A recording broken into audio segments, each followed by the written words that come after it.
먼저 정순이 연출하신 한국 영화의 기대주 정지혜 감독님께 인사를 부탁드립니다.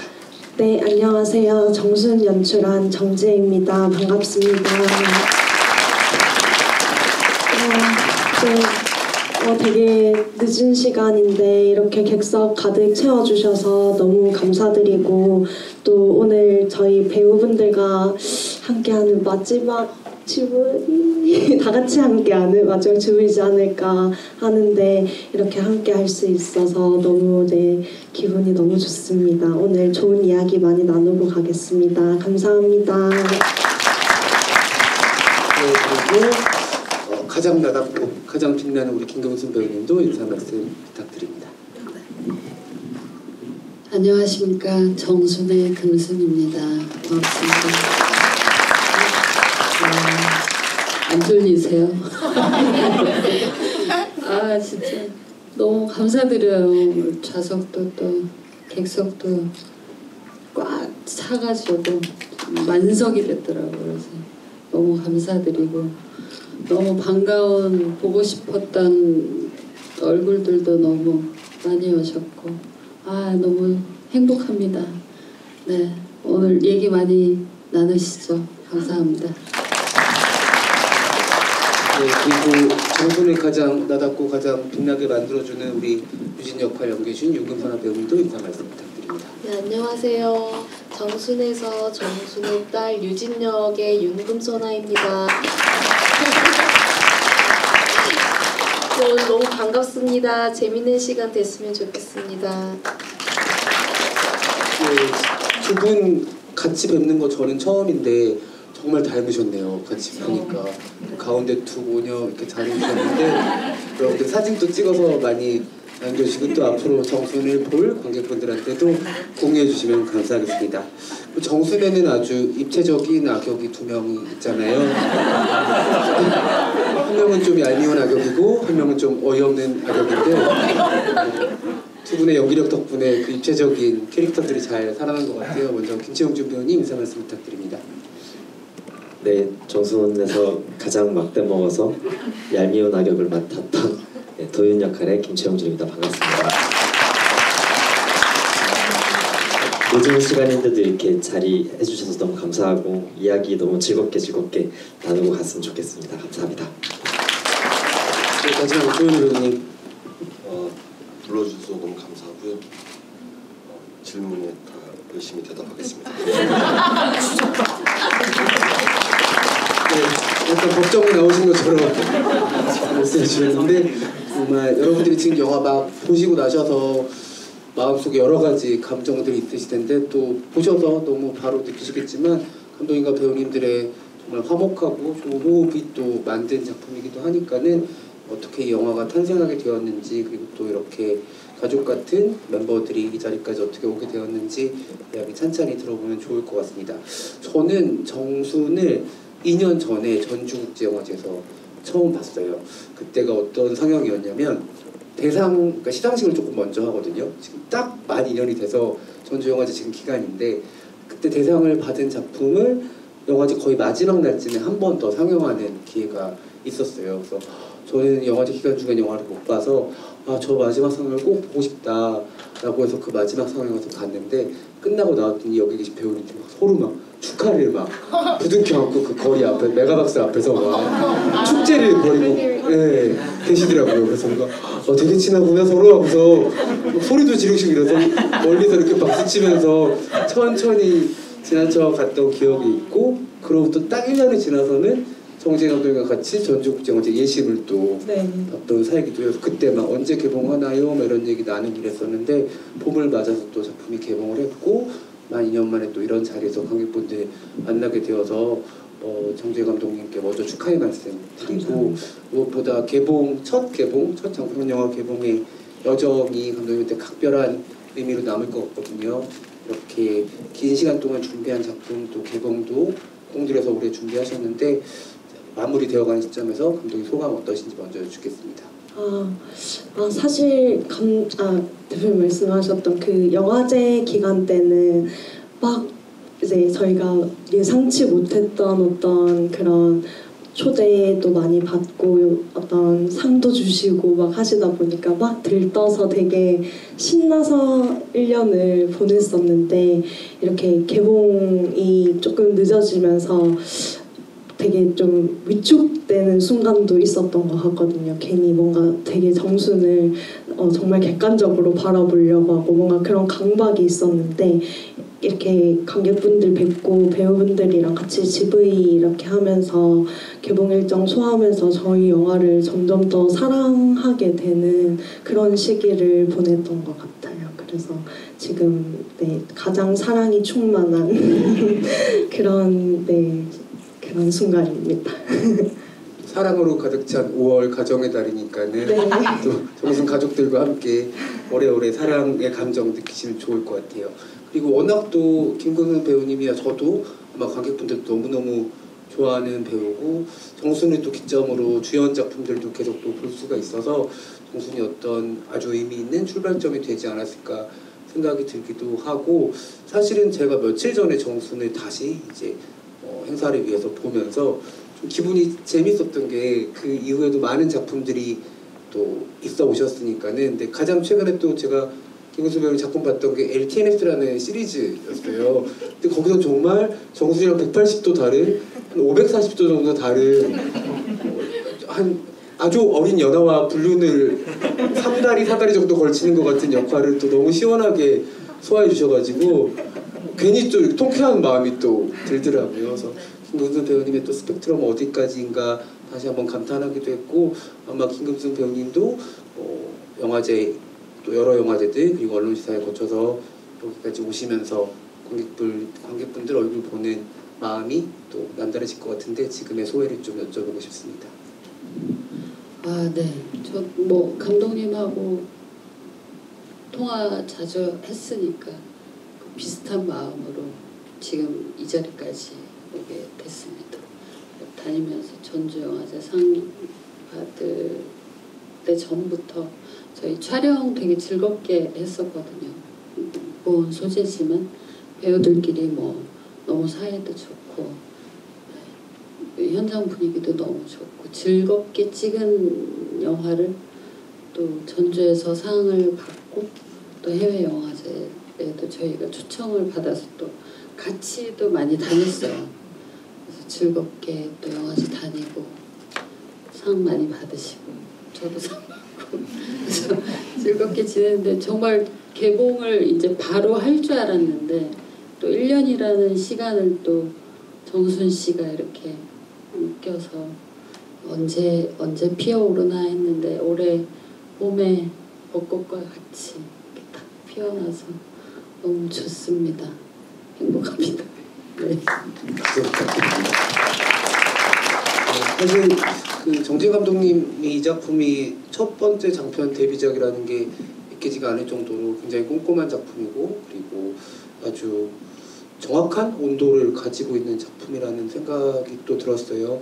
되게 감정적으로 감독님이 많이 쏟아낼 수 있는 부분들에서도 최대한 절제를 하면서 이야기를 아주 균형감 있게 끌고 가기 위해서 노력을 공들여서 많이 하셨겠구나라는 생각을 영화 다시 보면서 생각을 했던 것 같고 아마 김금순 배우님이 이 역할을 하시기로 했다는 얘기 들으시면서 정재 감독님 천군만마를 얻으신 것 같은 생각이 드셨을 텐데 사실은 김금순 배우님도 너무 좋고 두 번째 볼 때는 또 워낙 다른 배우분들이 여기를 한 번 더 볼 수 있는 기회를 얻게 되는 거니까는 오늘 이렇게 와주시는 새 배우님들 연기도 이 기둥을 정말 떠 받쳐주는 집안의 구조물들 아닌가라는 생각이 들 정도로 너무 훌륭하다는 생각이 들었습니다. 제가 농담처럼 얄미운 악역과 어이없는 악역이라고 호명을 했는데 되게 입체적인 캐릭터예요. 되게 전형적이지 않은 남자 악역들이고 그 역할들을 저 두 분의 초토록 얄밉거나 초토록 어이없는 게 없었다면은 과연 이게 성립이 됐을까 싶을 정도로 그런 생각이 들었고 또 윤금선화 배우님은 사실은 서울독립영화제 독립스타상 수상하셨을 때부터 나오는 순간 정말 뭐라고 하죠? 찡하고 이렇게 소리랑 빛이 같이 들어온 것 같은 아주 집중력을 관객들한테 높이게 만드는 그런 배우님인데 중반부에 그 정순의 너무 든든한 드라이버로서 역할을 해주실 때부터 좀 덜 힘들었던 것 같아요. 관객 입장에서 믿고 갈 수 있는 사람이 너무 든든한 작고 위대한 사람이 이 안에 있다 이런 생각이 들어서 너무 감사하게 영화를 또 볼 수 있었던 것 같습니다. 세 분도 이렇게 즐거웠던 레이스 마무리하시면서 기쁜 좋은 감정들 느끼고 계실 텐데 그 단체 총출동 뭐라고 해야 되죠? 완전체. 네, 완전체 주부에는 마지막 일수도 올해에는 있다고 하니까는 그 완전체 주부에 함께하시는 소감 세 분께 각자 여쭤보도록 할게요. 윤금선화 배우님부터 할까요? 이 여정을 같이 이제 여행도 같이 다니고 막 관광지도 막 말할 수 없는 비밀 촬영지도 막 같이 다니고 막 이러면서 추억이 너무 많은데 이 시간들이 모여서 정말 우리가 가족이 되어가고 있다는 생각을 많이 했거든요. 그래서 제가 막 이런 자리 오면은 막 긴장 많이 하는데 되게 편하게 GV도 하고 이렇게 행사들 같이 할 수 있어서 정말 너무 선배님, 용준 우리 선배님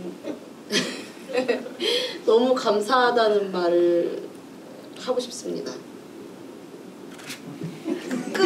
네, 그 김치용주님 배우님 말씀 듣기 전에 그 말할 수 없는 비밀 촬영 얘기 조금 더 들어볼게요. 거기는 왜 가게 되신 건지. 이게 관광가인 것 같아. 영화제로 가신 아니, 거죠? 영화제에 갔는데, 그쵸, 금마장 영화제에 갔는데 하루가 이제 풀로 비어서 우리 그럼 이거 어떻게 해야 되냐 해서 말할 수 없는 비밀 나 그 촬영지 누군가가 그랬어요. 가고 싶다. 그래가지고 막 기차 타고 환승해서 막 물어가지고 갔는데 들어갈 수 없었어요. 촬영지를 간 게 아니라 촬영지 근처를 가신 거네요. 맞아요. 택시 타고 왔어요. 그래서 거기가 되게 한국 관광객들이 많이 오시나 봐요. 근데 실제 수업을 하는 중학교더라고요. 그래서 앞에 한국어로 써 있어요. 못 들어옵니다라고. 대만인데 한국어로 써 있어요. 분명하게. 그러니까 여기 계신 모든 분이 조금도 알아보지 않고 그냥 막무가내로 갔다가 네, 알겠습니다. 그런 게 또 추억이 되죠. 네, 실제로 들어갔던 것보다 추억이 되는 일이라고 생각합니다. 김시영주 배우님 소감도 듣고 싶어요. 네. 맞아요. 그 이제 누나가 이야기해 준 것처럼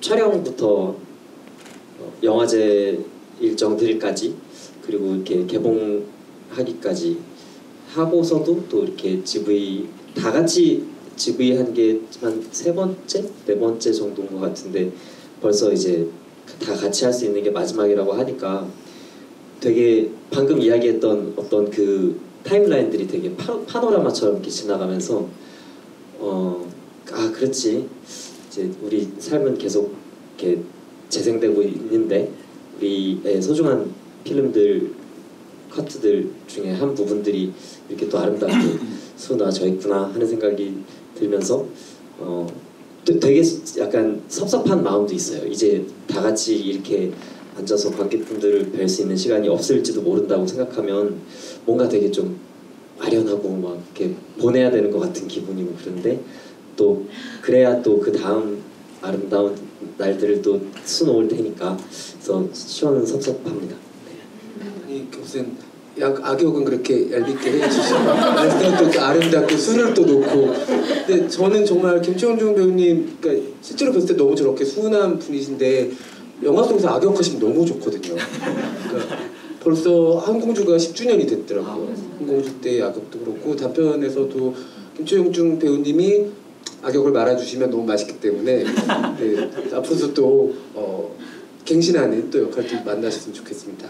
네, 그리고 제가 전에 듣기로는 조현우 배우님 이 팀의 분위기 메이커라고 들었어요. 네, 오늘 마지막 완전체 주비를 위해서 혹시라도 개인적으로 준비해 오신 뭐 개인기 같은 게 있다면 시원하게 선보여줘도 됩니다. 네. 그런 건 없고요.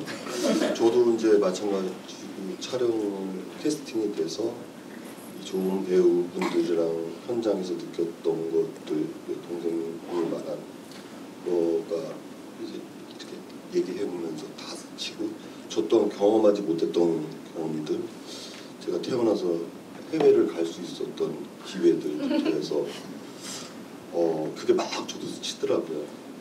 그래서 그 GV 할 때 외국 분들한테 했던 얘기들이 다 좀 스치는데 지금 이제 이 순간 마지막까지 오늘이 좀 마지막이라고 하니까 뭐 슬픔 이런 게 아니라 내가 이렇게 영광스럽게 할 수 있을까 또 이런 자리가 물론 다른 또 어떤 영화를 만나서 또 하겠지만서도 이 순간이 진심으로 너무너무 감사하고 고맙다는 거 다시 한번 말씀드리지만 항상 얘기하는 거예요. 정재 감독님을 만나서 이 작품을 만나서 이 작품이 주는 메시지가 누군가에게는 희망이 됐으면 좋겠다. 내가 단지 연기를 잘 못하고 아쉽지만서도 감독님을 만나서 내가 정말 연기에 대해서 조금 알게 됐다. 아직도 멀었지만서도 그리고 이런 좋은 배우를 만나게 해서 감사하고 이 순간도 늘 즐겁고 감사하고 마지막 여정이 될지 모르고 우리 또 언젠가 또 다시 만나요 라고 얘기의 끝이라고 생각을 합니다라고 이렇게 마무리 짓고 싶습니다. 제 얘기는. 네, 박수 한번 부탁드립니다. 괜찮았죠? 네, 음성이 너무 좋으셔서 지금 밤 10시 하는 라디오 듣는 느낌으로 듣고 있었습니다. 약간 정순이 반할 것도 같다라는 생각을 제가 목소리 들으면서 잠깐 했던 것 같아요.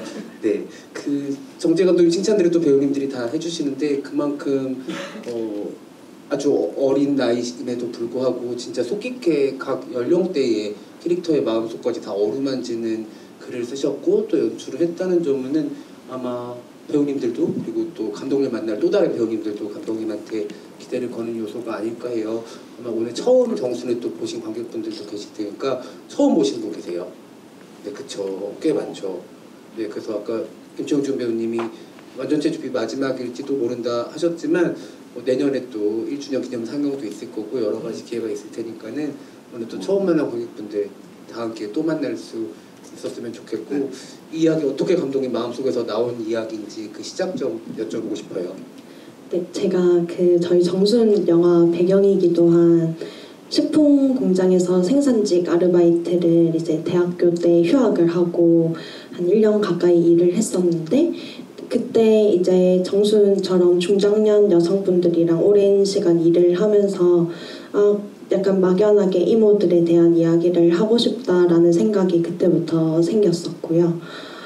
그리고 복학을 하고 이제 우연찮게 학교 선배의 시나리오에 제가 같이 장편 시나리오에 참여를 하게 됐는데 그때 그 시나리오가 디지털 성범죄가 소재였었고 그때 그 시나리오는 주인공들이 젊은 주인공들이었는데 자료 조사를 하면서 제가 좀 그때는 지금보다 좀 디지털 성범죄에 대한 사회적 관심이 그렇게 많지 않을 시기였어서 모르고 있던 현실들도 많이 알게 됐고 또 디지털 성범죄에서 어떤 디지털이라는 그런 특성 때문에 좀 젊은 세대들만의 문제라는 어떤 저도 그런 인식이 있었는데 전혀 그렇지 않고 중년 가해자들이 되게 많은 비율을 차지하고 있다는 그런 어떤 사실들을 확인을 하면서 이런 정순 이야기를 써봐야겠다라는 결심이 서게 됐습니다. 그러면은 네 박수를 주시고요. 근데 이게 GV를 많이 하시면 이 질문 많이 받으실 텐데 어쩜 이렇게 처음 받는 질문인 것처럼 GV에도 재능이 있으시네요. 근데 올해가 되게 특이할 만한 해인 게 그 중장년 여성 캐릭터를 중심으로 한 온탑 작품들이 많이 나오고 있어서 디지털 성범죄도 마찬가지지만 올 초에 또 정순 전에 개봉했던 시민덕후라는 영화도 중장년 여성이 보이스피싱을 당하는 부분들을 젊은 여성 감독님들이 또 그려주고 계셔서 아마 새로운 또 조류를 만들어가고 있는 판에 또 정순이 자리하고 있는 게 아닐까 이런 생각이 들기도 합니다. 생각보다 제가 처음 볼 때는 못 느꼈거든요. 전체적인 흐름에 따라서 가다 보니까. 근데 두 번째 좀 천천히 꼼꼼하게 보니까 좋은 대사들이 정말 많더라고요. 그래서 오늘 그 떠오르는 대사는 그 김금순 배우님이 공장에 들어가셔서 이제 화끈한 복수전 하기 전에 약간 태풍의 눈 직전에 하는 나 안 불렀는데였거든요. 근데 나 안 불렀는데라고 시작하신 다음에 마지막에는 심지어 노래를 또 불러주시고 이게 쭈르륵 이어지면서 굉장히 동선 하나로 이어지는 연극 무대를 보는 것 같은 느낌도 들었고 거기에 정말 많은 캐릭터들이 어우러지면서 촬영도 부감부터 시작해서 굉장히 꼼꼼하게 다각도로 그 엔딩 클라이막스까지를 잡아내시더라고요. 그래서 김근순 배우님께는 그 클라이맥스 씬 찍으실 때 어떤 마음이셨는지 여쭤보고 싶고, 나머지 세 배우님들께는 아직도 좀 가슴속에 품고 있는 정순 속의 나의 장면, 내가 제일 인상적으로 좋아하는 장면이 있다면 어떤 장면인지 말씀해 주시면 감사하겠습니다.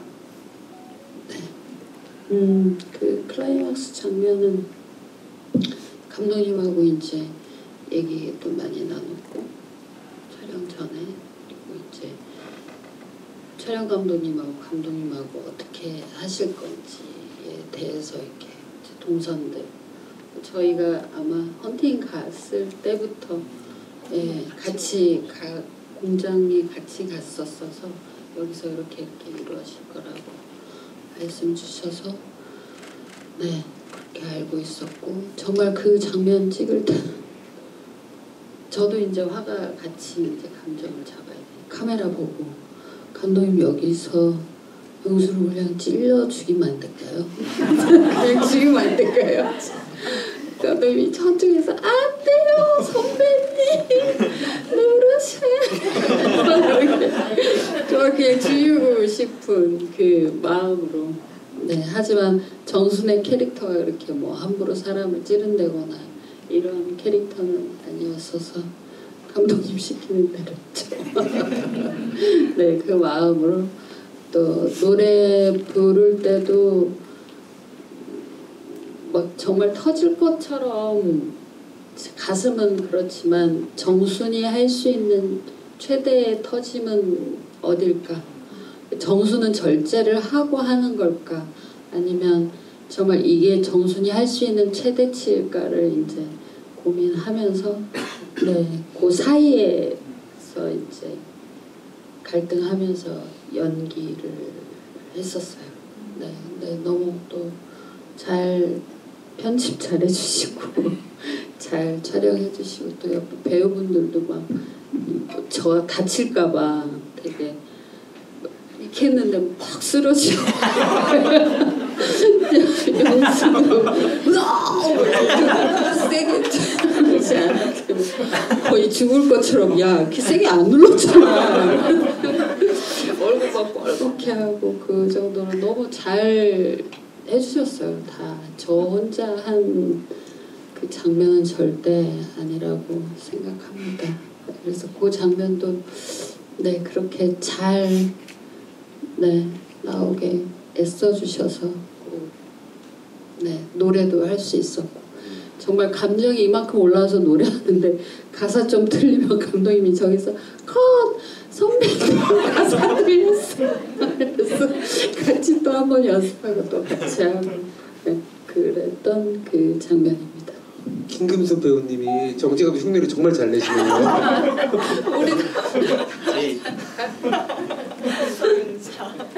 얼굴이 처음으로 엄청 빨개지셨는데 듣고 보니까 정말 액션씬이었네요. 네, 맞아요. 근데 진짜 칼로 찌르는 것보다 정순이 네. 눈 한 번도 다른 데로 돌리지 않고 네. 춤추면서 노래 부르는 그게 더 강력한 네. 복수 같았고, 네. 한번 다시 보실 분들이 있으면 또 보시면 좋을 것 같은데 가사가 너무 의미심장해요. 가사가 거의 총알이거든요. 한번 복귀하면서 봐주시면 또 좋을 것 같다는 생각이 듭니다. 김근순 배우님 어떤 장면 떠오르세요? 저는 정순에서 처음 촬영했던 장면이 그 예비 남편과 옷 개면서 나눴던 그 장면이거든요. 그래서 그 장면이 제일 많이 떠올라요. 왜죠? 그 긴장도 했었고 그때, 그런데 이제 상대 배우랑 재밌게 잘 찍었는데 또 잘 나온 것 같아가지고 자연스럽게 참 마음에 들어요. 김근순 배우님 실제로 너무 귀여우시잖아요. 옷 개는 장면 말씀해 주셔서 생각이 나는데, 혹시 드라마 마인을 보실 기회가 된다면 거기서 뭘 잡고 계시거든요. 이렇게 한번 또 찾아서 보시면 좋을 것 같습니다. 김치용준 배우님 어떤 거 생각나세요? 네, 저도 그 옷 개는 씬을 개인적으로 되게 좋아하고, 전 탑2 항상 생각나는 게 저희가 얘기하는 싱크대 씬이랑, 그래서 이제 그 정순이 싱크대를 붙잡고 정순의 엄마를 찾는 그 씬이랑 그리고 여기서 이제 옷 깨면서 되게 툭툭툭 하잖아요. 좀 늦춰도 돼. 그러다가 괜찮아.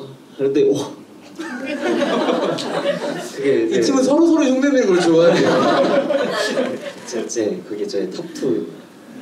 알겠습니다. 우리 조현우 배우님 먼저 그 액션씬 해명부터 조금 해주시고. 아니 저는 그때 호랑이가 뛰어들어오는데 그러니까 그때 이제 두 가지가 교차가 됐던 게 영수로서 50에 내가 사람이면 죽겠구나 그런 여자를 잘못 건드렸나 이거 어떡하지 그러니까 교차했던 것 같아요. 배우로서랑 진짜 남자로서 평생 살면서 느끼지 말아야 할 감정을 거기서 느꼈던 것 같아요. 죽겠구나 오늘 한 명은 사단이 나겠구나 그래서 올라타서 나를 눌렀을 때 그 눈빛을 보면서 내가 이 눈빛을 살면서 두 번 다시 보지 말아야지 죽겠구나라는 걸 느꼈던 것 같고 그건 이제 해명이었고 제가 이제 저도 이제 두 가지를 고르면 전 속였는데 사실은 이제 영화상에서 그 모텔 씬은 시간 관계상 하루에 다 찍은 거고요. 그날이 또 김금순이라는 배우를 리딩 말고 첫 번째 본 날이었어요. 근데 배드신을 다 찍어야 되는데 이거 어떻게 찍어야 되지라는 설레임 50% 여배우가 되게 조심스러운 부분이 있잖아요. 근데도 이 배우가 너무너무 배려를 많이 해줘서 다 수용해줘서의 그 감사함 50%에서 이게 대배우는 좀 틀리구나 그걸 느꼈고 그리고 저는 이제 개인적으로 마지막 제가 찾아갔을 때 진짜 미안했거든요. 내가 용서를 받아야 되는데 나살겠다고 해서 진짜 미안했어요. 그때 감독님한테 찾아가서 많이 미안하다 내가 진짜 미안하다는데 선배님 마음 압니다. 여기서 해결하지 못하면 안 됩니다. 근데 진짜 미안했어요 진짜로. 왜냐면 이 사람 피폐하게 만드는 거였잖아요. 나 살자고 합의해달라고 가는 게 그때 배우로서 많이 흔들렸는데 감독님이 많이 잡아줘서 그래서 아마 이 정순을 떠오르면 저는 아직도 그게 기억 남아서 저한테는 남는 기억이었는데 감독님이 저를 끝까지 설득을 하더라고요. 근데 나는 아마 도망가고 싶었어요 사실은 그 장면에서. 감독님이 계속 불러서 날 설득을 하더라고요. 영수는 여기서 영수라는 인물은 이렇게 했을 거예요. 선배님이랑 안 했을 텐데 지금도 그게 생각이 나거든요. 저한테는 이제 꼭 그 장면이 저는 기억에 남죠. 여기까지입니다. 조현우 다 이렇게 감정을 반반 가지고 계신 것 같은데 죽겠어요. 지금도 너무 영수반 조현우반이셔가지고 이거를 어이없어 해야 될지 멋있어야 될지 저도 약간 혼란스러움을 느끼고 있습니다. 굉장히 믹스업이 잘 되시는 분이네요. 네. 그러면 우리 정지 감독님한테 여쭤보고 싶은데 사실 모든 장면들이 다 쉽지 않았을 것 같아요. 이게 감정적으로 무거운 상태로 계속 가야 되는 영화고 사실은 막 전형적으로 막 통쾌한 복수극은 또 아니잖아요 이 작품이. 그러다 보니까는 끝까지 긴장도 늦출 수가 없을 것 같았고 그리고 씬들도 사실은 되게 그냥 쓱 넘어가는 씬이 별로 없더라고요. 그러다 보니까 감독님도 마지막 끝날 때까지 계속 좀 조여있는 상태로 본인이 둘 수밖에 없었을 것 같은데 그럼에도 불구하고 가장 어렵게 힘들게 하지만 그래도 완성해냈다고 꼽을 수 있는 씬이 있다면 어떤 장면이 있을까요? 개인적으로 가장 힘드셨던 거 배우님들 말고 말 안 하셨던 거. 말 안 하셨던 거. 말 안 했던 거.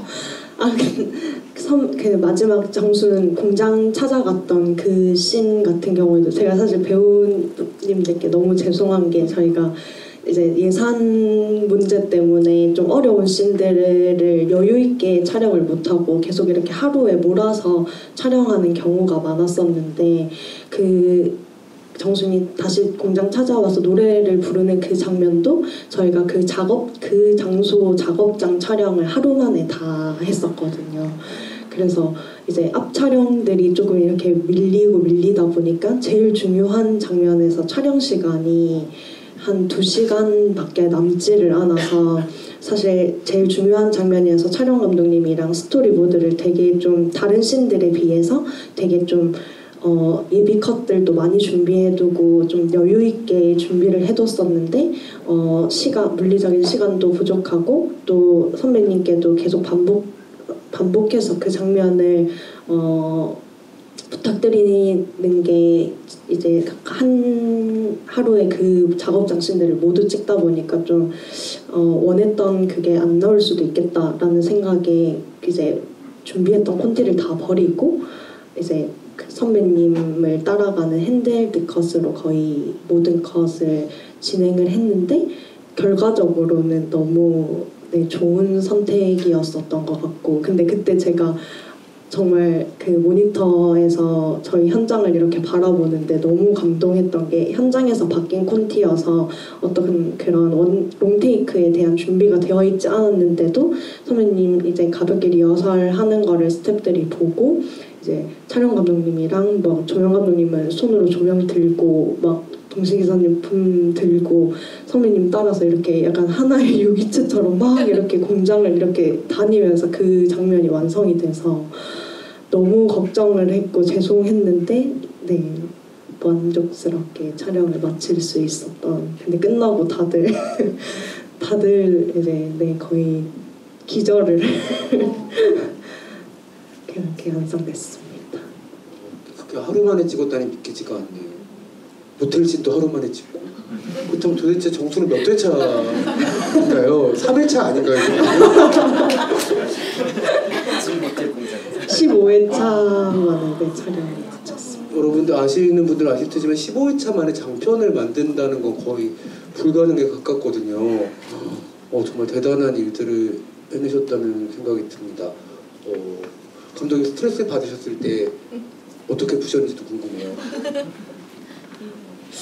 스트레스 받았을 때 저 보고 말씀하세요.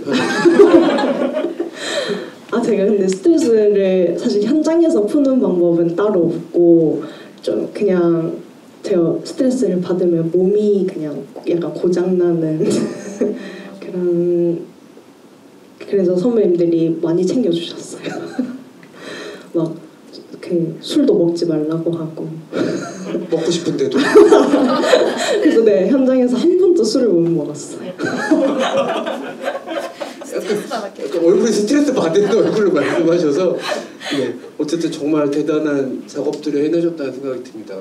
진짜 모텔씬과 특히 마지막 공장씬 하루에 찍었다는 거는 믿기지가 않고 조현우 배우님 말씀대로라면 호랑이는 밀림의 또 왕이다 보니까 모든 동물들이 또 따라서 일사불란하게 움직여주지 않았을까 이런 생각이 들기도 합니다. 여러분들 이렇게 비하인드를 좀 들어보셨는데 아마 정순이라는 작품에 대해서 좀 더 애정을 갖게 되지 않으셨을까. 사실 한 편의 독립 장편이 만들어진다는 것이 결코 쉬운 일이 아니고 또 만들어져서 영화제를 통해서 호명되는 것도 굉장히 어려운 일이고 또 호명이 됐음에도 불구하고 개봉하지 못하는 많은 작품들이 있기 때문에 개봉할 수 있게 돼서 관객분들과 눈을 마주보고 이야기 나눌 수 있는 것도 이 팀의 일원들에게 그 다음 스텝을 더 힘차게 나갈 수 있는 힘을 주는 것 같아요.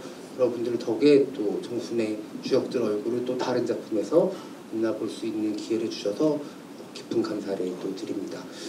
여러분들 이야기도 좀 들어보면 좋을 것 같은데요. 오늘 처음 보신 분들도 좀 많기 때문에 질문들을 좀 받아보도록 하겠습니다. 궁금한 점이 있으시면은 질문을 손 들어서 저 뒤쪽에 손을 제일 먼저 들어주세요.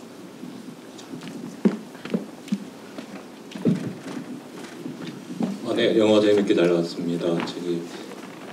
제 개인적으로 궁금한 거는 등장인물들 중 아무래도 제 개인적으로는 조금 모텔 앞에 있는 노숙인이 등장을 하는데 거기에는 또 나름대로의 이유가 있을 것 같은데 그 부분에 대해서 좀 이야기해 주실 것이 있는지 여쭙고 싶습니다. 네, 감사합니다. 노숙인 캐릭터 같은 경우에는 처음에는 이제 정순이라는 사람이 영수와의 관계가 발전돼가면서 사실 둘의 관계가 뭐 윤리적으로나 법적으로나 문제가 없는 관계인데도 불구하고 그 동네 토박이로 살아온 정순이 뭔가 동네에 소문이 돌까봐 두려워하고 어떤 남들의 시선을 의식하고 자기 검열을 하는 어떤 그런 정순의 어떤 특성을 보여주기 위해서 정순이 모르는 누군가가 영수의 달방을 나올 때마다 쳐다보고 있으면 정순은 어떻게 반응을 할까에서부터 시작했던 캐릭터였고요. 그러다가 이제 정순이 사건을 겪고 난 이후에 어쨌든 디지털 성범죄라는 것은 어떤 불특정 다수에게 자기의 사정 영상이 유출이 되는 그런 범죄를 정순이 겪고 그 노숙인이라는 사람을 봤을 때 그 전에는 자기와 굉장히 다른 사람이라고 어떻게 보면 좀 타자화해서 바라봤다면 노숙 생활을 하시는 분들도 되게 어떤 다수의 시선에 노출되어 있는 환경에 계시다 보니까 일종의 정순이 동질감을 느끼게 될 수도 있겠다 이런 생각으로 발전이 됐던 것 같아요. 그래서 그런 정순이 다가가서 이제 외투도 벗어주고 그런 장면들을 넣었는데 되게 관객분들께서 또 재미나게 되게 해석을 많이 해주시더라고요. 그래서 영수가 이제 출근을 하려고 나왔는데 노숙인이 정순의 잠바를 입고 있으면 너무 두렵지 않았을까 이렇게 해석해 주시는 분도 있고 또 이제 노숙인이 이제 영수에게 되게 정순과 다르게 행동하잖아요. 좀 어떻게 보면 가격하게 행동을 하는데 영수가 약간 어떤 두려운 표정 같은 게 스치는데 그걸 보고 정순이 공장에 찾아가서 노숙인처럼 할 수 있지 않았을까 이렇게 해석해 주시는 분도 있고 그래서 네 자유롭게 그렇게 해석해 주시는 것들이 또 너무 재밌더라고요. 노숙인 역할 연기해주신 배우님 성함이 이은희 배우님으로 알고 있는데 제가 들은 걸로는 김금수 배우님 추천해 주셨다고 얘기 들었어요. 조금 더 이야기 들려주시면 좋을 것 같습니다. 네. 이은희 배우님에 대해서 네.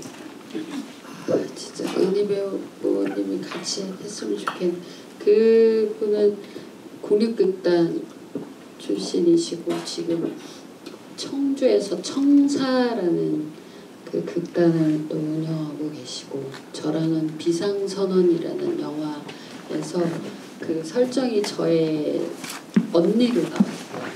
자매로 나와서 그때 이제 알게 되고 목소리랑 또 연기 톤도 독특한 배우분이어가지고 딱 감독님 딱 얘기하는데 아 있다고 그래서 바로 같이 미팅하고 바로 그냥 한 큐에 같이 하시기로 했죠.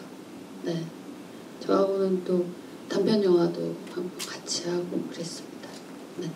또 김금수 배우님이 캐스팅 디렉터 역할도 좀 해주셨네요. 보고 한 배우. 아주 중요한 역할을 또 해주셨으니까 네.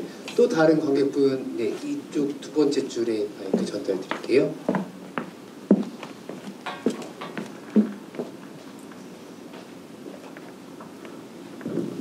영화 무지 잘 봤습니다. 저 근데 그 사전 정보 전혀 없이 그냥 영화 좋다라는 이야기만 듣고 그래서 제가 영화 예매를 하려고 했는데 좀 많이 이제 극장인들이 없었는데 다행히 이렇게 오늘 그냥 제가 가장 이렇게 딱 했는데 이렇게 집 위까지 있는지 모르고 너무 좋네요. 오늘 아주 행운인 것 같습니다. 저 이 질문은 그러니까 무리세 감독님한테 그냥 제가 드리는 질문인데 저는 이제 영화에 대해서 모르다 보니까 정순이 이제 그 공장에 들어갔을 때 저는 어디서 일하는 건가 처음에 무슨 굉장히 기밀 무슨 뭐 삼성 이런 데서 일하는 건가 막 그런 생각이 드는데 이제 나중에 식품이는데 저는 이제 제가 이제 독립영화인 걸 알면서 그 소품이 되게 저 되게 뭘까 그러니까 어떤 것을 그러니까 그 파는 곳일까라는 생각이 자꾸 들게 되었고 영화가 어쨌든 간에 뭐 저예산 영화일 테니까 되게 그 소품값이 되게 많이 들었을 것 같은데 그게 궁금했습니다. 저희가 그 촬영을 진행했던 공장은 부산 어묵 공장이었었는데 저희가 마지막에 이제 막 다 제품을 엎지르고 막 이런 장면이 있다 보니까 실제로 제품을 사용하기는 힘들어서 이제 견과류를 포장해서 이제 견과류 공장으로 저희가 미술 감독님이 소품 또 저희 미술팀이 그래서 촬영 마치고 숙소에 들어가면 견과류를 이렇게 또 포장을 다 같이 하고 네 그렇게 진행을 했습니다. 답이 되셨으리라 생각이 들고 이 팀은 뭘 해도 좀 가족적이네요. 네. 또 다른 제일 앞쪽에 계신 관객분 마이크 전해드릴게요.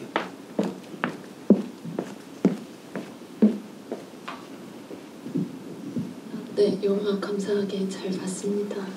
그 정순의 마지막 장면을 다들 명장면이라고 이제 말씀해 주시는데 저 같은 경우에는 이제 그 장면이 굉장히 그 어떻게 보면 화끈하다고 표현을 해주신 그 장면이 굉장히 어렵게 느껴졌어요.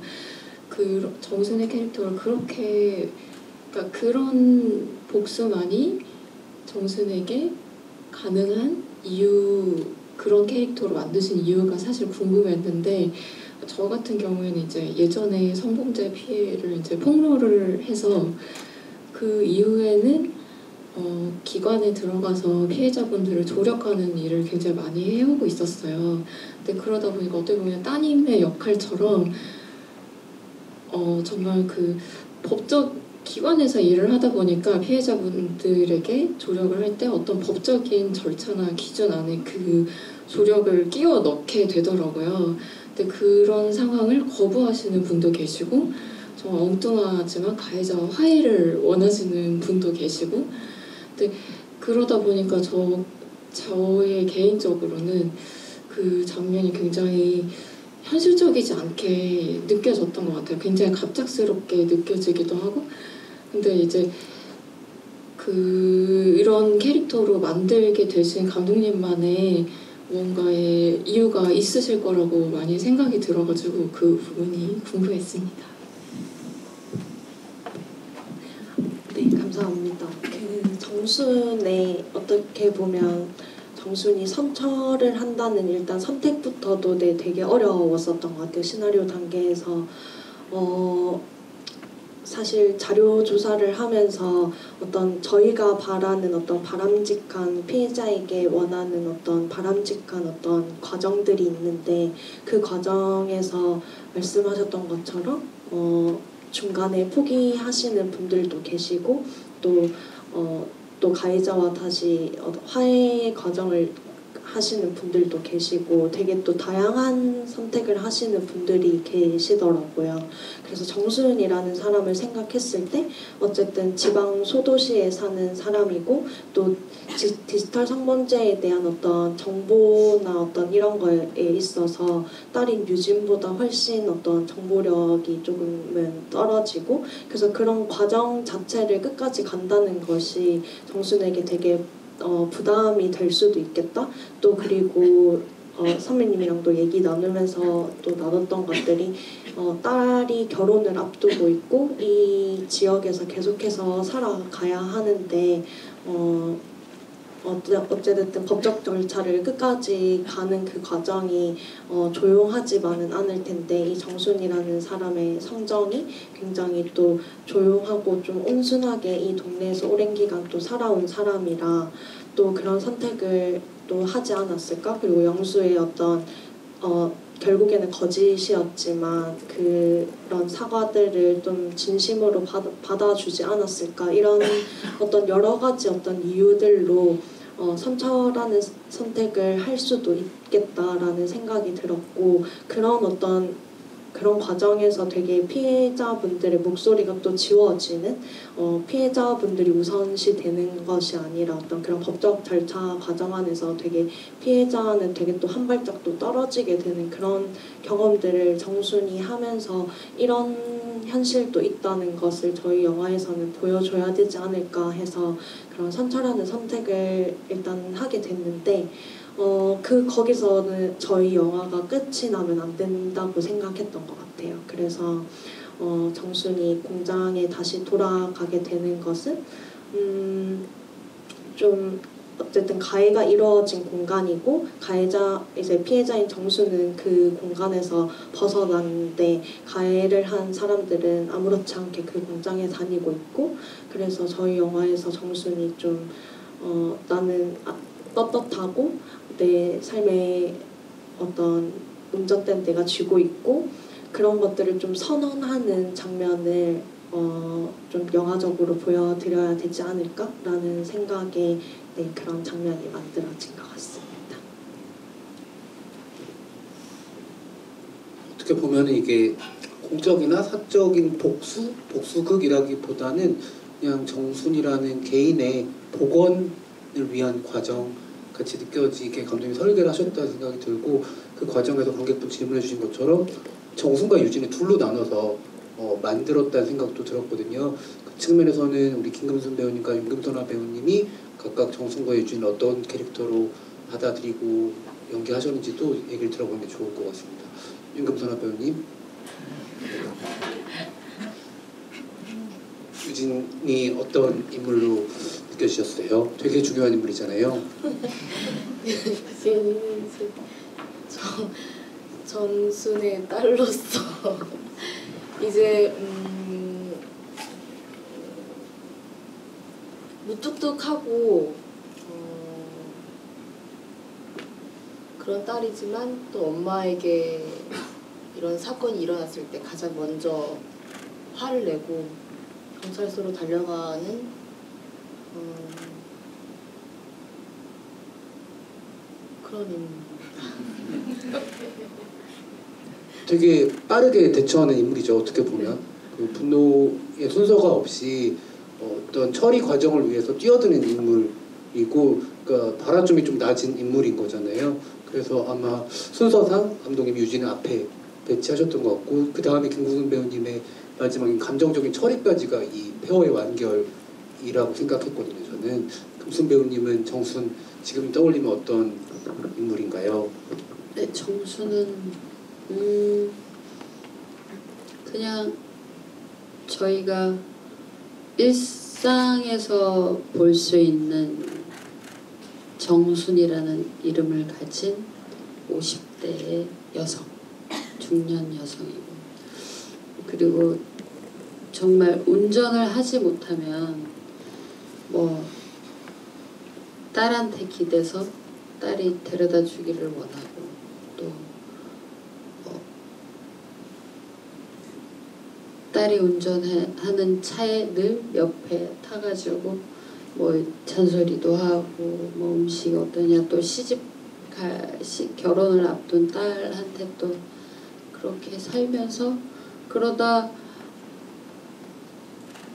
아무 기대 없이 그냥 일하고 똑같은 일상을 살았을 것 같아요. 살았죠. 정수는 아침에 몇 시에 일어나서 뭐 아침을 먹고 씻고 준비하고 딸이 태워준 차를 타고 출근하고 일하고 또 퇴근하고 다시 저녁 먹고 혼자 TV 보다가 또 자고 어떤 날은 유진과 또 사위와 또 지내고 그 일상을 늘 살면서 사랑이라는 그 감정을 사랑을 다시 할 수 있을까 뭐 이런 생각도 안 하고 살았을 것 같은데 그때 이제 영수를 만나서 사랑에 빠지고 그 사랑이 또 자기가 생각했던 것과는 다르게 흘러갔고 완전히 인생에서 폭탄 맞은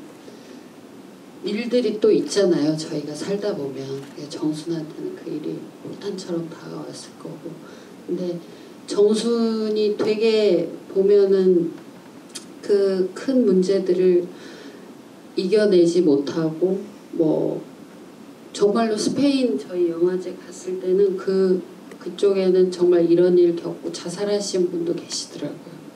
그래서 그런 얘기들을 저희도 좀 직접 들었었고 어떻게 보면 그 일로 자살을 할 수도 있고 영원히 헤어나오지 못하고 뭐 우울증에 빠질 수도 있고 하지만 정순이 어쨌거나 그렇게 일상을 그냥 일상적으로 살던 중년 여성이 스스로 일어나는 그 힘을 가지고 또 자식을 위해서 딸을 위해서 그리고 운전면허도 따고 끝에는 또 스스로 운전해서 딸을 태우고 가잖아요. 그래서 네 우리나라에 정말 희망적인 여성이라고 생각합니다. 정순. 되게 감독님 잘 짰어요. 두 분 얘기 들어보니까 더 느껴지는 게 유진이 이만큼 클 때까지 정순이 유진의 드라이버였고 어느 순간에 유진이 정순의 드라이버가 되고 다시 이제 둘은 서로에게 독립을 하게 되잖아요. 어떤 정순의 감정적인 변곡점을 맞으면서 그리고 정순이 정말 이제 혼자 운전을 하게 된다는 게 되게 감독님 고심해서 이 두 모녀의 서사이자 여성의 연대 서사를 짜셨다 생각이 드는데 맞죠? 네. 너무 눈을 초롱초롱하고 계셔서 그 부분이 특히 뒤로 갈수록 이 영화를 아주 복합적이고 통성하게 만들어주는 부분이에요. 그러니까 제목을 왜 정순으로 하셨는지를 곰곰이 떠올려 보면 사실 이 영화는 제목에서 다 말하려는 바가 드러난 영화이기도 합니다. 호명에 관한 영화거든요. 아까 제가 좋다고 왜 나 안 불렀는데? 라고 하는 대사가 이름 안 불렀고 나는 호명되지 않은 사람이고 나는 이모가 아니라 정순이고 그렇기 때문에 스스로 혼자 갈 수 있는 거를 내 이름을 가지고 하고 싶다라는 거를 계속 보여주는 행동들을 정순이 어느 순간부터는 하게 되거든요. 그래서 이 두 가지 축들이 이 작품을 굉장히 드문 입체적인 영화로 만들어주는 것 같다는 생각이 들어서 혹시라도 이 서사의 힘에 압도당하셔서 보셨던 분들이라면 감독님이 이렇게 촘촘하게 설계해놓은 인물들 간의 관계 그리고 정순에게 꼭 그 이름을 타이틀로까지 붙여주고 싶었던 마음까지 또 한 번 더 들여다보시면은 더 좋은 저의 관람이 되지 않을까라는 생각이 듭니다. 네, 또 다른 관객분 계실까요? 질문하고 싶은? 네, 배우님들한테 질문해 주셔도 돼요. 그 완전체로 뵐 수 있는 게 몇 달간은 없을지도 모르니까 네, 한 번 더 하시겠어요? 네, 네, 육성을 해주셔도 될 것 같습니다. 지금 뒤에 마이크가 왔어요. 진행 중에 느낀 건데 저도 아까 궁금하긴 했고 잠시 얘기 언급들이 나왔는데 정순이 어떤 일련의 사건을 겪고 난 후에 새로운 의지를 다지는 행동 중에 하나가 이렇게 운전면허를 따는 건데 제가 느끼기에는 운전면허를 딴다기보다는 운전을 배운다라는 느낌을 받았는데 그건 왜냐하면은 지금 생각해 보면은 운전대를 잡은 사람이 목표도 설정하고 그 가는 방향도 길도 설정할 수 있기 때문에 그런 의지를 드러낸 것이 아닌가라는 느낌을 받았거든요. 그래서 감독님께서는 정순에게 그런 의지를 나타내는 것을 운전면허 따는 것으로 혹시 표현하셨는지 궁금합니다. 네, 맞습니다. 제가 사실 제가 매번 운전에 관해서 여쭤보실 때 TMI를 남발하게 되는데 제가 시나리오를 쓸 때도 그렇고 지금도 면허가 없다 보니까 이제 다른 분들이 운전하는 차에 이제 타는 경우가 많았는데 그때 들었던 개인적인 생각 중에 하나가 내가 어딘가로 이동하는 데 있어서 좀 수동적인 태도를 취하거나 아니면 이렇게 선택지가 좋아지거나 이동 범위가 좁아진다거나 그런 순간들이 많다. 빨리 면허를 따야겠다. 이런 개인적인 어떤 생각들이 있었는데 그때 정순 시나리오를 쓰고 있었고 그래서 정순은 이 이야기의 끝에서 자유롭게 어딘가로 마음만 먹으면 떠날 수 있는 이동할 수 있는 좀 자유로운 사람으로 끝이 났으면 좋겠다라는 생각에 마지막 씬을 쓰고 네 전체적으로 이제 운전이라는 요소를 넣게 되었습니다. 네, 덧붙이자면 운전은 이 공간이 지방 소도시로 설정되어 있잖아요. 대중교통이 활발하게 이루어지지 않은 지역이기 때문에 그 측면에서도 굉장히 중요한 설정이 아니었을까 생각이 듭니다. 저희가 1시간 가까이 벌써 이야기를 나눴는데 시간이 빨리 갔죠. 네, 이제 정말 마지막 한두 질문 정도를 하면은 마무리해야 될 텐데 꼭 질문이 아니더라도 영화를 보신 감상을 앞에 계신 이 정순팀에게 전해주고 싶으시다거나 아니면 각별히 사랑하는 분이 앞에 계시다면 사랑 고백을 할 수 있는 시간을 특별히 드리도록 하겠습니다. 계실까요? 네. 손 들어주신 분 어디 계세요? 네. 마이크 전달 드릴게요. 운전 얘기를 아까부터 여쭤보고 싶었는데 충분히 많이 이야기를 해주신 것 같아요. 네, 그럼 사랑 고백하시면 돼요. 영화 보기 전에는 디지털 성범죄를 다룬 영화 사건을 다룬 영화 이렇게 생각만 했고 제가 사실 그 팟캐스트 필름클럽을 한 두세 회를 듣기만 하고 이제 이 이미지 시각적인 게 전혀 없이 그냥 그리고 와서 영화를 처음 오늘 봤는데 이 영화를 보면서 그러니까 그 들었던 것을 눈으로 보면서 제가 또 한 번 편견 덩어리구나 하는 그런 인상이 되게 많이 있었고 그래서 이 영화를 다시 제가 서술해 보면 운전 못하는 사람이 운전 못하는 여자가 운전대를 잡게 되는 이야기 그러니까 사건이 아니라 삶 혹은 이야기를 해주신 것 같아요. 되게 또 보고 싶고 좋은 대사 다시 만나고 싶어서 사랑 고백을 이렇게 드리고 싶고 안 하면 후회할 것 같은 말이 있어요. 그 운전면허 그 용지에 보면 실격 도장을 찍으셨더라고요. 면허도 한 번에는 못 취득했나 봐요. 그것도 깨알 같지만 의도가 있으셨을까요? 그냥 이제 미술 감독님이랑 정순 씨 한 번쯤 떨어지지 않았을까. 네, 그렇게 해서 받게 되었습니다. 감사합니다. 네, 너무 멋진 고백해 주셔서 너무 감사드리고요. 아마 그 관객분 지금 듣고 오셨다는 김혜리 기자님 진행하는 팟캐스트 필름클럽 들으시면은 혜리 기자님께서 워낙 꼼꼼하게 장면별로 또 분석을 해주셨어서 영화 보고 돌아가시는 길에 또 영화를 한 번 더 복귀하는데 굉장히 큰 도움이 될 것 같습니다. 이쪽에도 계실까요? 계시면 한 분만 더 마지막으로 청해 보겠습니다.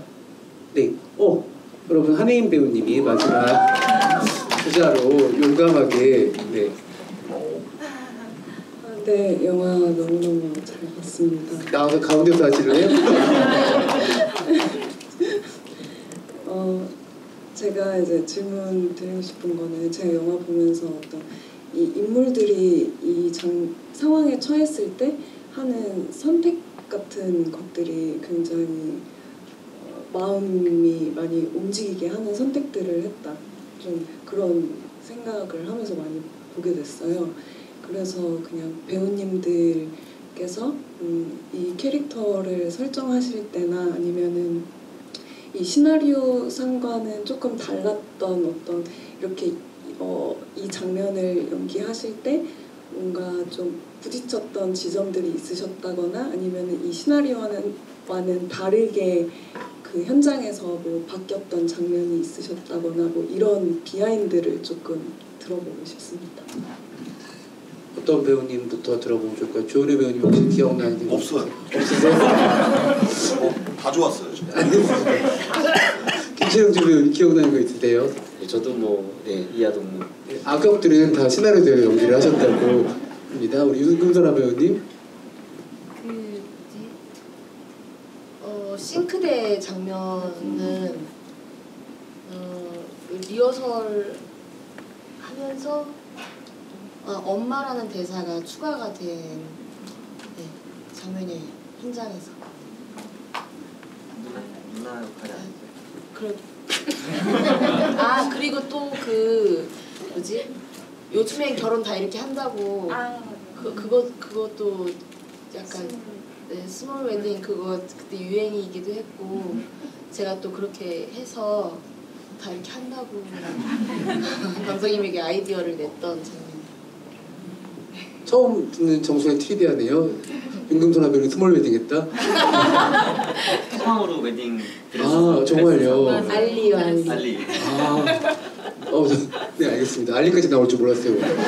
김국순 배우님 혹시 생각나시는? 네, 저도 한혜인 배우님 저랑 또 엄마와 딸로 만났을 때 생각났어요. 그 싱크대 장면, 그 장면은 이제 저희 모두 저도 그렇지만 감정이 확 올라가니까 정순도 누군가의 딸이고 엄마가 보고 싶고 누구에게도 기댈 수 없는 그 순간이 확 오는 것 같아서 그냥 싱크대 붙잡고 엄마라고 부르면서 울었습니다. 네, 그리고 이제 저 같은 경우는 첫 촬영이 그 정순이 보면 그 공장 그 유니폼을 이렇게 뒤집어 쓰고 어딘지 갈 바를 모르고 스랩바 막 신고 막 걸어가는 장면이 그게 첫 촬영이었어요. 첫 촬영. 그 사거리에서 이렇게 걸어가는. 네네. 그게 저한테 첫 촬영이었어요. 양산에서. 두 분이 기억이 다르죠? 완전이었어요. 아 진짜. 그 완전 점프해가지고 그거부터 가가지고 둘째 날이었어요. 그게. 그래서 저한테는 진짜 이게 점프돼서 그 뒤집어 쓰고 가는 그 감정을 다 이렇게 쏟아내기가 쉽진 않았는데 그때 조 감독님이 되게 도움을 많이 주셨어요. 옆에서 얘기 많이 해주시고 큰 소리로 막 다 그 뭐죠 통제 막 해주시고 그래서 네, 처음 저의 그 감정이 거의 이제 정신이 나가 있는 상태로 막 걸어가야 되는 씬이었는데 네. 그 씬이 가장 기억에 남습니다. 혹시 뭐 감독님 덧붙여 주실 말씀 있을까요? 아, 현우 선배님 제가 생각이 난 게 있어가지고 나 갑자기 없는데. 그 공장에서 이제 정순이 이렇게 탁 눌렀을 때 원래 이제 누르고 풀려났을 때 영수가 울음을 터뜨리는 게 원래 시나리오 없었는데 선배님이 아기처럼 이렇게 갑자기 울음이 터지셨거든요 현장에서. 아까 진짜 무서우셨다고. 무섭죠. 진짜 무서웠어요. 근데 그 전에도 사실 선배님이 이제 시나리오에 읽으시다가도 이제 정순의 감정이입을 많이 하셔가지고 현장에서 이렇게 몰래 눈물 훔치신 날이 많았었거든요. 그래서 그 날도 이제 선배님이 약간 그렁그렁 하셔서 선배님 이 장면에서 우시면 안 돼요 하고 들어갔는데 선배님이 그때 딱 아기처럼 울음이 터지셨는데 제가 그게 너무 이제 영수라고 생각을 했을 때 너무 사람이 정말 뭔가 비겁해 보이고 더 작아 보이고 더 네. 너무 그 영수와 정말 잘 맞아떨어지는 어떤 장면이어서 네, 그 장면이 생각이 납니다. 이야기를 하면 할수록 영수는 정말 흔하게 볼 수 있는 역할이 아닙니다, 여러분. 네, 꼼꼼히 영수도 한번 조현우 배우님도 한 번 더 들여다봐 주시면 좋을 것 같고요. 한혜 배우님 마지막 질문해 주셔서 감사드립니다. 네, 박수 한번 보낼까요? 그리고 정순이 이렇게 50대 여성의 서사를 또 다루고 있는 작품이면 작년 말에 한혜인 배우님 출연한 나의 피투성이 연인이라는 작품은 30대 여성의 임신과 낙태를 다루고 있는 또 아주 훌륭한 여성 서사라마니까는 지금 또 IPTV나 볼 수 있죠. 여러분들 또 한혜인 배우님의 영영기도 함께 감상해 주시면 좋을 것 같습니다. 네, 오늘 이제 이쯤에서 마무리를 해야 될 것 같고요. 완전체 튜브는 오늘이 당분간 마지막이지만은 또 여러분들이 정순을 언제든 호명해 주시면 정순팀은 극장에서 여러분들 만날 준비가 너무 잘 돼 있다는 생각이 드니까는 상영이 마무리되어가는 즈음이지만 꾸준하게 또 극장 찾아주시고 주변에도 많이 입소문 내주시면은 감독님 그리고 또 배우님들 더 힘이 나실 것 같습니다. 오늘 장의를 해주신 관객분들 너무 감사드리고요. 마지막으로 감독님과 배우님들 끝인사 청해서 들으면서 자리 마무리하겠습니다.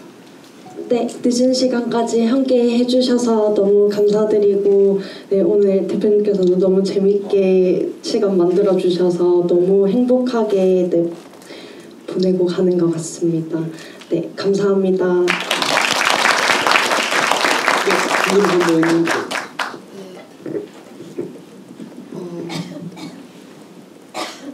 집에 돌아가시는 길에 정순과 함께 가셔서 좋은 밤 되시기를 바랍니다. 또 뵐게요. 감사합니다. 저도 오늘 너무 즐겁고 행복한 시간이었는데 행복하셨는지 네, 오늘 너무 반가웠습니다.